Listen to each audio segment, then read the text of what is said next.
कल chief justice साहब पाकिस्तान ने हमारे अंदाजे के मुताबिक वाकई कुछ नहीं किया। कल सुप्रीम कोर्ट ऑफ पाकिस्तान खामोश रही। सुप्रीम कोर्ट ऑफ पाकिस्तान की खामोशी की वजह क्या है, ये हम आपको आज के वीलॉग में बताएंगे। कल गवर्नमेंट और पीटीआई के दरमियान मुज़ाकरात भी शुरू हुए। मुज़ाकरात के लिए शाह महमूद कुरैशी साहब की सरबराही में 3 रुकनी एक कमेटी बनी पीटीआई की। शाह महमूद कुरैशी साहब इस कमेटी के अंदर क्यों हैं, ये भी एक बहुत बड़ा सवालिया निशान है। हम आपको ये भी बताएंगे कि शाह महमूद कुरैशी साहब को कमेटी का हिस्सा क्यों बनाया गया। और तीसरा, कल जो मुज़ाकरात का पहला फ़ेज़ हुआ वो फ़ेज़ कहाँ जाके फंसा, और जो आज फ़ेज़ होगा उसका क्या आउटकम होगा, उसका क्या नतीजा निकलेगा, ये भी हम आपको आज के वीलॉग में बताएंगे।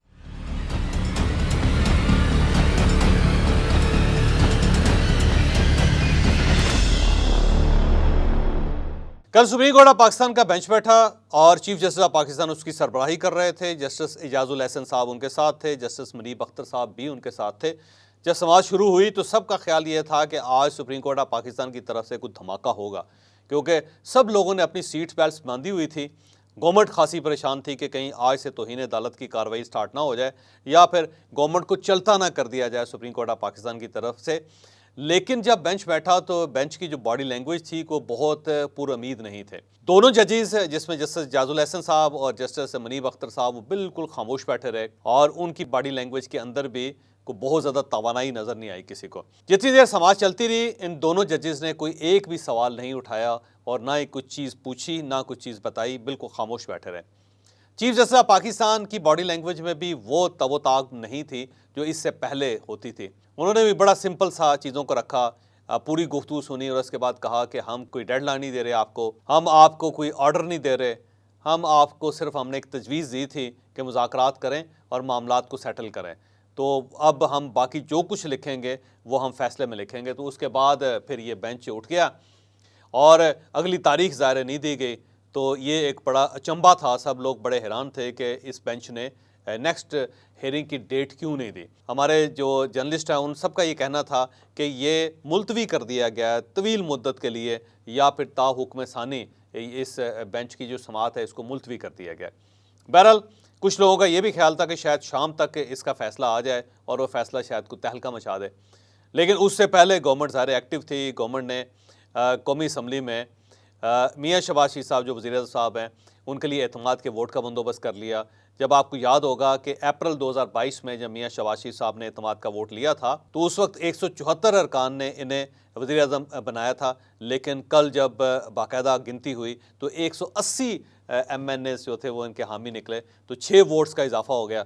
फिर गवर्नमेंट का ये भी क्लेम है कि 2 वोट हमारे पड़े नहीं हैं। एक वोट मुफ्ती अब्दुल शकूर साहब का जो मरहूम हो चुके हैं, वो अगर आज जिंदा होते तो उनका वोट भी हमारे हिस्से आता। स्पीकर साहब उनका ताल्लुक भी हमारे ग्रुप के साथ है तो उनका वोट भी नहीं पड़ा, तो 182 वोट्स हमारे हैं। तो कल ज़ाहिर है हुकूमत ने अपनी अददी बर्तरी साबित कर दी। जो जस्टिस मुनीब अख्तर ने अपने पिछले फैसले में लिखा था, अपने पिछले नोट में लिखा था कि यूँ महसूस होता है कि हुकूमत अपनी अददी बर्तरी जो है वो लूज़ कर चुकी है, तो शायद हम एतमाद के वोट का प्राइम मिनिस्टर साहब को कहें, तो प्राइम मिनिस्टर ने उससे पहले ही एतमाद का वोट ले लिया। फिर मियाँ शहबाज शरीफ साहब ने वहाँ कौमी असम्बली में खड़े होकर कहा कि मैं आज ये ऐलान करता हूँ कि हम इस 3/2 के जजमेंट को नहीं मानते, हम इस 3 रुकनी बेंच को नहीं मानते, फिर हम सिर्फ 4/3 के फ़ैसले को मानते हैं। फिर उनका ये भी कहना था कि अगर मेरी कुर्बानी भी हो जाए तो मैं एक लम्हे के लिए पीछे नहीं हटूँगा, मैं इस ऐवान की जो बेइज्जती है वो बर्दाश्त नहीं करूँगा, लिहाजा मैं अपनी कुर्बानी देने के लिए मुकम्मल तौर पर तैयार हूँ। तो वज़ीर-ए-आज़म की जो बॉडी लैंग्वेज थी वो भी बिल्कुल मुख्तलिफ थी, क्योंकि वज़ीर-ए-आज़म को हमेशा लोगों ने होम्योपैथिक डॉक्टर की तरह देखा है जो हमेशा मीठी गोलियां देते हैं, लेकिन इस बार बाकायदा उन्होंने कड़वी गोली खुद भी निकली और पूरे अवान की तरफ से पूरी सुप्रीम कोर्ट ऑफ पाकिस्तान को भी कड़वी गोली निकलने पर मजबूर किया। तो उनकी जो बॉडी लैंग्वेज है वो भी फ़र्क थी। फिर इसके साथ साथ मौलाना फजलुर रहमान साहब ने कल फरमाया कि मैं इमरान खान के साथ कतई नहीं बैठूंगा, और उनकी जो बॉडी लैंग्वेज, उनकी जो गुफ्तगू थी वो भी बड़ी क्लैरिटी थी उसके अंदर भी। तो गवर्नमेंट का कल का दिन था, गवर्नमेंट ने मेरा ख्याल ये है कि वो ऊपर नीचे 4 5 6 छक्के मार दिए। अब यहाँ पे सवाल ये है कि सुप्रीम कोर्ट ऑफ पाकिस्तान क्या खामोश होकर बैठ जाएगी? मेरा ख्याल है सुप्रीम कोर्ट ऑफ पाकिस्तान खामोश होकर नहीं बैठेगी। चीफ जस्टिस ऑफ पाकिस्तान जो है उनको अगर आप उनका एनालिसिस करें तो उनका एनालिसिस ये है कि जब उनके ऊपर प्रेशर आता है तो वो खामोश हो जाते हैं और वही स्ट्रेटजी अपनाते हैं जो उन्होंने कल अपनाई थी।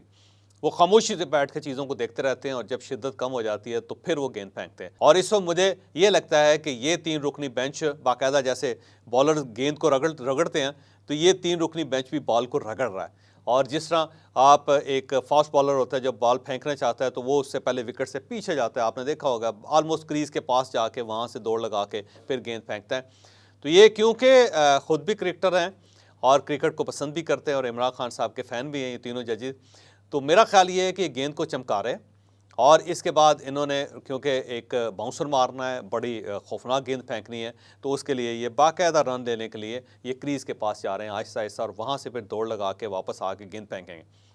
ये अपने मामलात को इस तरह हवा में नहीं उलझने देंगे, हवा में ज़ाया नहीं करने देंगे, ये कुछ ना कुछ आर्डर ज़रूर जारी करेंगे और वो आर्डर डेफिनेटली गवर्नमेंट के गले में फंस जाएगा, जो मेरी गट फीलिंग है। लेकिन अब एक और सवाल ये है कि कल के दिन सुप्रीम कोर्ट ऑफ पाकिस्तान की तरफ से खामोशी क्यों अख्तियार की गई और आज सुप्रीम कोर्ट ऑफ पाकिस्तान क्या करेगी?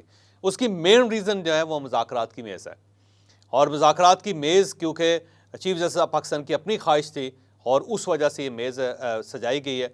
तो चीफ जस्टिस ये चाहते हैं कि मुज़ाकरात में से कोई ना कोई रास्ता निकल आए, इससे सुप्रीम कोर्ट ऑफ पाकिस्तान की इज़्ज़त भी बच जाएगी, इमरान खान साहब भी अपनी फतह के शादियाने बजा सकेंगे और गवर्नमेंट भी ये कहेगी कि देखें जो हम चाहते थे वो हासिल हो गया। तो एक विन विन सिचुएशन के लिए, एक विन विन डील के लिए मेरा ख्याल है ये एक मुज़ाकरात की टेबल बनी है। चीफ जस्टिस ऑफ पाकिस्तान उसके नतीजे का इंतज़ार करना चाहते हैं। अब सवाल ये भी है कि इस मेज़ का चीफ जस्टिस ऑफ पाकिस्तान के साथ क्या ताल्लुक है और ये जो पीटीआई की तरफ से 3 रुकनी कमेटी बनाई गई है, इस कमेटी की वजह क्या है और इसमें शाह महमूद कुरैशी साहब को क्यों शामिल किया गया? क्योंकि इससे पहले ये ख्याल किया जा रहा था कि जो कमेटी बनेगी वो असद कैसर साहब की सरबराही में आएगी और वो गवर्नमेंट के सामने बैठ के मामलात को सेटल करने की कोशिश करेगी। फिर परवेज़ खटक साहब का नाम भी लिया गया। अब परवेज़ खटक साहब की अहलिया क्योंकि उनका वसाल हो चुका है तो शायद इस वजह से परवेज़ खटक साहब को शामिल नहीं किया गया, ये पीटीआई क्लेम करती है। जबकि मेरा ख्याल ये है कि रीज़न ये नहीं है, क्योंकि परवेज़ खटक साहब को इससे पहले ही इस कमेटी से निकाल दिया गया था और शाह महमूद कुरैशी साहब को पहले ही इमरान खान साहब आगे ले आए थे। अब इशू वही है कि इमरान खान साहब ने शाह महमूद कुरैशी साहब को आगे क्यों बढ़ाया, फिर फवाद चौधरी साहब को क्यों इसमें शामिल किया गया, फिर अली ज़फ़र साहब जो एडवोकेट हैं, सेनेटर हैं पीटीआई के, उनको इस कमेटी का हिस्सा क्यों बनाया गया? उसकी रीज़न बड़ी दिलचस्प है। शाह महमूद कुरैशी साहब के बारे में लोगों को शायद ये पता ना हो कि ये जस्टिस उमर अताब बंदयाल साहब के ज़ाती दोस्त हैं। एचिसन में ये दोनों इकट्ठे पढ़ते रहे, एचिसन के दौर से इनकी आपस में दोस्ती है, फिर बड़े ही करीबी ताल्लुकात हैं, इतने करीबी ताल्लुकात हैं कि जब उमर अताब बंदयाल साहब चीफ जस्टिस बने थे तो इन्होंने अपने घर में एक पार्टी दी थी और उस पार्टी में जजेस के अलावा सिर्फ बाहर से एक शख्स आया था और वो था शाह महमूद कुरैशी साहब।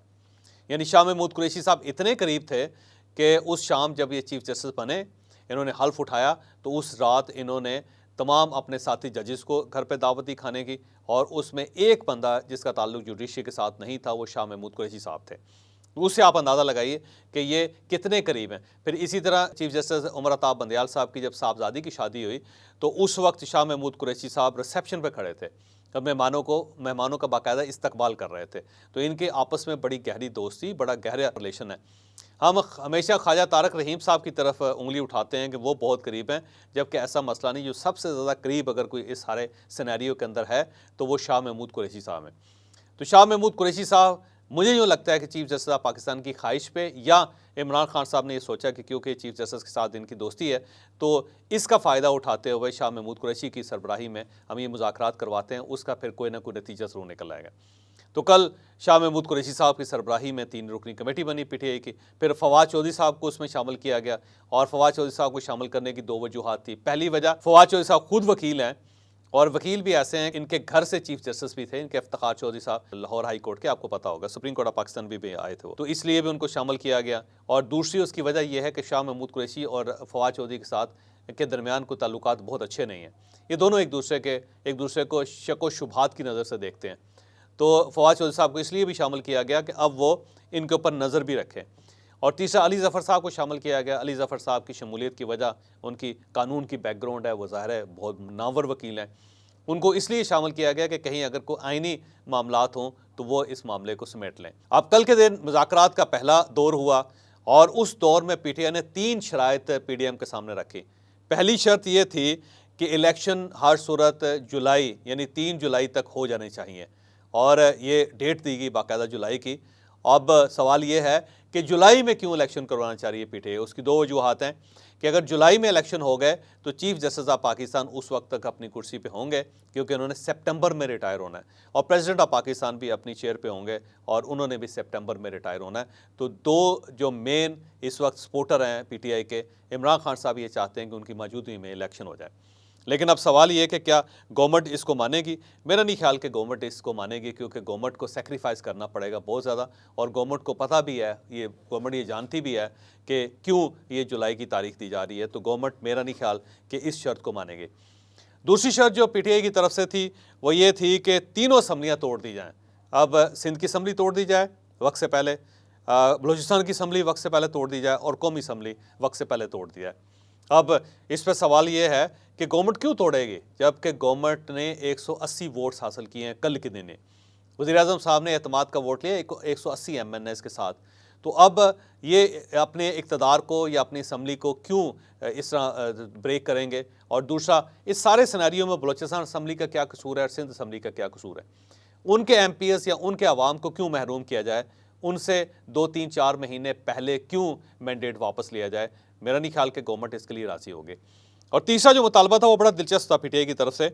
मुतालबा ये किया गया कि अब क्योंकि हम एक दिन इलेक्शन करवाना चाहते हैं, हम ये जो 90 दिन का बैरियर था उसको ब्रेक करना चाहते हो, तो हमें आइनी तब्दीली करनी पड़ेगी। अब जो आइनी तरमीम के लिए हमारा वापस आना कौमी असम्बली में ज़रूरी है, यानी पीटीआई का वापस आना ज़रूरी है। तो शर्त ये रखी गई कि पीटीआई के अरकान के जो इस्तीफ़े हैं उसको वापस लिया जाए, और तमाम पीटीआई के MNAs को कौमी असम्बली में वापस आने की इजाज़त दी जाए, और अपोजिशन लीडर हमारा होना चाहिए, और फिर हम वहाँ बैठ के एक आइन में तरमीम करें, और उस तरमीम की बुनियाद पर फिर एक दिन इलेक्शन करवाए जाएँ, और फिर उसके बाद जब ये असम्बली टूटे हमारी मर्ज़ी से फिर केयर टेकर गवर्नमेंट बने, और केयर टेकर गवर्नमेंट में भी हमारा कोई किरदार होना चाहिए। अब फिर वही सवाल है कि गवर्नमेंट इस मुतालबे को क्यों मानेगी, जब गवर्नमेंट हर तरीके से मुकम्मल तौर पर कॉन्फिडेंस नज़र आ रहा है गवर्नमेंट के अंदर, और गवर्नमेंट जो है वो अचीव करती हुई नज़र आ रही है, और गवर्नमेंट को पता है कि अगर हमने पीटीआई की बात मान ली तो हमें बहुत नुकसान पहुंचेगा। तो मेरा नहीं ख्याल कि पीडीएम इस शर्त को भी मानेगी। लेकिन ये क्यों कि मंझे हुए लोग हैं, पीडीएम के पुराने लोग हैं, तो इनका आप कमाल देखें कि ये पीटीआई की बात सुनते रहे और इन्होंने जवाब में अपनी तरफ से कोई मुतालबा पेश नहीं किया, और बल्कि उनसे कहा कि आप मशवरा कर लें इमरान खान साहब से, फिर जो कुछ आप लेके आना चाहते हैं कंक्रीट लेकर आएँ, पेपर पे लेके आएँ, ताकि उस पर बैठ के agenda to agenda, point to point बात की जा सके। तो अब ज़ाहिर है पीटीआई वापस गई है, और इस दौरान ये आम कहा जा रहा है कि इमरान खान साहब से भी मशवरा किया जाएगा, और शायद शाह महमूद कुरैशी साहब अपने पुराने जो दोस्त हैं उनसे भी बात करें कि मुज़ाकरात इस लेवल पे पहुँचे हैं।